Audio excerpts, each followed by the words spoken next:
बिस्मिल्लाहिर्रहमानिर्रहीम। अस्सलाम वालेकुम नाज़रीन, सराकी दी एक बहुत मशहूर मिसाल है और वो मिसाल है जेड़े वेले गो को सख्ती चेंदी है वो चूड़े दा घर तक कहती है। अब जिन दोस्तों को सराकी नहीं आती मैं वो थोड़ा सा उनको समझा देता हूँ। गो के बारे में जब मैंने सर्च किया गूगल में कि सराकी में तो गो को गो कहते हैं तो उर्दू में क्या कहते होंगे, तो मुझे बड़ी हैरानी हुई कि जो गूगल करने पे गो जो है उसे गो ही लिखा जा रहा था। अब नाजरीन, बहुत से बच्चे ये नहीं जानते कि ये गो होती क्या है। नाजरीन, मैंने ये पढ़ा कि गो जो है वो गिरगिट को भी कहते हैं। गो की शक्ल जो होती है ये छिपकली नुमा होती है, उससे बड़ा जिसामत में बड़ी होती है और इसके बारे में ये है कि जी ये अपने बच्चे भी खा जाती है। और नाजरीन, फिर गो के बारे में ये भी है कि वो चूड़े के घर क्यों नहीं जाती। तो चूड़ा जो है उर्फ़े आम में मुसल्लियों को भी कहा जाता है, या वो लोग जो आम तौर पे आपको नज़र आते हैं ये कुछ उठाते सड़कों से या काम काज घरेलू सफाइयाँ करते हुए, तो उन्हें उर्फ़े आम में चूड़ा भी कहा जाता है। तो नाजरीन, गो चूड़े खा जाते हैं, यानी उनके लिए ये हलाल है। वो आराम से उसे ज़िबा क्या करना होता है, उन्होंने उसे काटा और काट के खा गया। जैसे कि आपको पता है कि चाइना में कुत्ते खाए जाते हैं, छिपकलियाँ खाई जाती हैं, बाकी सांप खाए जाते हैं और इसी तरह चूड़े गो को खाते हैं। तो अब आपको अगर समझ आ गई है गो की तो फिर ये आप वीडियो देखें, उसके बाद मैं बात करता हूँ। I feel like all of us over here do not want the outcome that we're currently seeing in Pakistan. That is when the penalties are not proportionate to the crime committed, even if calling that a crime is just going against rules and regulations. Like for instance, you're referring to 9th May? And the outcomes of it. Be open. Why are you hesitant? Nobody is stifling you here. Come on, let me.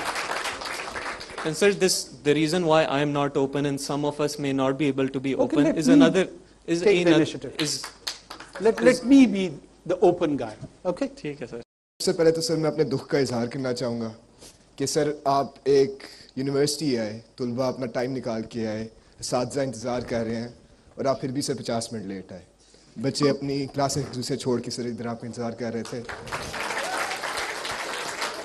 और sir मैं इस बात पे शर्मिंदा हूँ कि मेरे prime minister, बेशक केयर टेकर प्राइम मिनिस्टर हो, उसे इल्म की इज्जत नहीं, या फिर मुझे लगा कि शायद इल्म की इज्जत नहीं। Right? So does it involve following the constitution? Like following the constitution? Yeah, because after the Punjab and KP governments got dissolved, you're supposed to hold elections in 90 days. Why haven't we held elections yet? Declining economic growth, increasing debt, political instability and whatnot. I am genuinely curious that why did you feel the need to come to LUMS and address the students here? No, it's not, I'm sorry, it's not a humiliating question. No, I don't get humiliated by I am genuinely curious that amidst all these situations and conditions situations that are happening in Pakistan and are affecting the people, why did you feel like, what was the motive behind this invite, or rather you're coming to LUMS? I want to know. Thanks.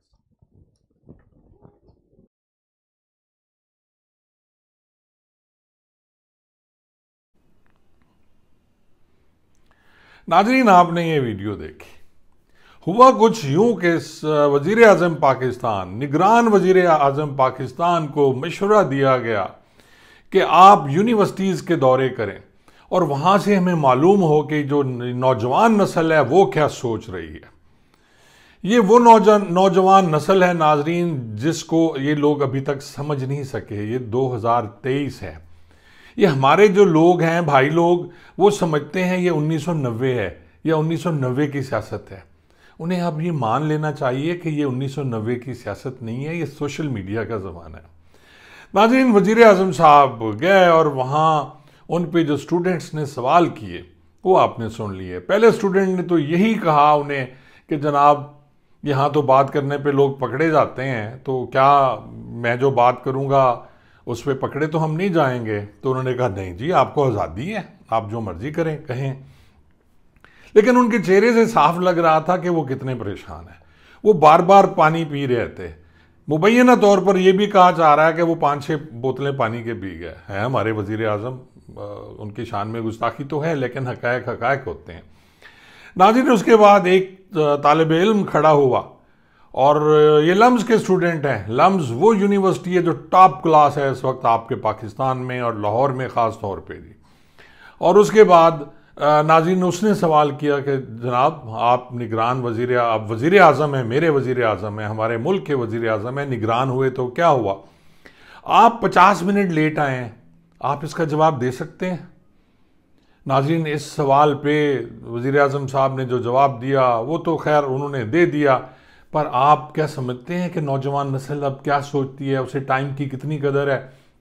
उन्होंने ये कहा कि आपने 50 minute हमारे ज़ाय किए हैं, हमारे उस्ताज़ा जो हैं वो आपके इंतज़ार में बैठे रहे हैं। लेकिन शायद इनको अपनी इस वक्त का अंदाज़ा नहीं है। ये जो हमारे साहिब इक़्तिदार हैं वो ये नहीं सोचते, वो तो इंतज़ार कराने में मज़ा आता है जी इन सबको।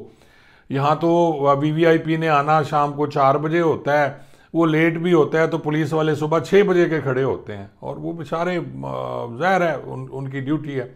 नाज़रीन, फिर सवाल किया एक बच्ची ने, और उन्होंने इलेक्शंस के बारे में पूछा कि जी आपने जो पंजाब के और KP के इलेक्शन कराने थे वो उसका क्या हुआ जनाब, आईने पाकिस्तान किधर गया? तो वज़ीर-ए-आज़म साहब का जवाब कमाल था, वो मैं सुन के हैरान हो गया। उन्होंने कहा जी अगर आइन में कोई लेट हो जाती है तो कौन सा जुर्म सरजद हो जाता है? यानी आइन में लेट हो जाए, वो लेट 5 साल की हो जाए, 2 माह की हो जाए, 4 माह की हो जाए, लेट तो फिर लेट है ना जी। तो नाजरीन, ये कहानी है कल के जो लम्स में जनाब वज़ीर-ए-आज़म साहब, निगरान वज़ीर-ए-आज़म साहब गए और उन्होंने जाके तकरीर फरमाई। और नाज़रीन, आपको याद होगा कि मोहतरमा मरियम नवाज़ साहबा ने भी 16 अक्टूबर को GC यूनिवर्सिटी जाना था, लेकिन उन्हें रोक दिया गया था। उसकी भी वजह यही थी कि जब आप ओपन फोरम करते हैं, आप सवालात आपसे पूछे जा रहे होते हैं और आपकी तबीयत साफ़ हो जाती है। फिर मैं वही बात कहूँगा कि अगर आप लोगों ने नौजवान नस्ल का ज़हन पढ़ लिया है तो ये 65% है नौजवान नस्ल, और सारे पढ़े लिखे हैं। लम्स के अगर पढ़े लिखे हैं तो आम यूनिवर्सिटी कॉलेजेस के बच्चे भी यही सोचते हैं। वो उन्हें किसी सियासी पार्टी से गर्ज नहीं है, उन्हें ये है कि क्या हमारे मुल्क में कानून की हुक्मरानी है, क्या हमारे मुल्क में इंसाफ हो रहा है, क्या हमारे मुल्क के जो साहिब इक़्तिदार हैं वो इन पे अमल दरामद करा रहे हैं। वो ये सोचते हैं। उन्हें गर्ज नहीं है नून लीग से, उन्हें गर्ज नहीं है PTI से, उन्हें गर्ज नहीं है पीपल्स पार्टी से या बाकी जमातों से। उन्हें ये गर्ज है कि हमारा मुल्क बदतरीन नीचे जा रहा है, हमारे मुल्क में हर चीज़ महंगी है, वो यहाँ रह नहीं सकते। और आपको क्या मालूम जनाब वज़ीर-ए-आज़म साहब कि ये बच्चे क्या सोचते हैं, बाहर जाने का सोचते हैं। और आपने तो अपनी तकरीर में फरमा दिया था कि जी बाहर जाने से मुल्क में डॉलर तो आएंगे। तो सर मेहरबानी करें, तो मिसाल फिर वही है कि गोह को सख्ती चाहती आई, उन्हें चूड़े का घर तक क्या आई, और वज़ीर-ए-आज़म साहब को सख्ती चाहती आई वो लम्स यूनिवर्सिटी पहुँच गए। तो नाजरीन, ये है आज दी सूरत हाल। तो इंशाअल्लाह नेक्स्ट व्लॉग में फिर मुलाकात होगी। बहुत बहुत शुक्रिया।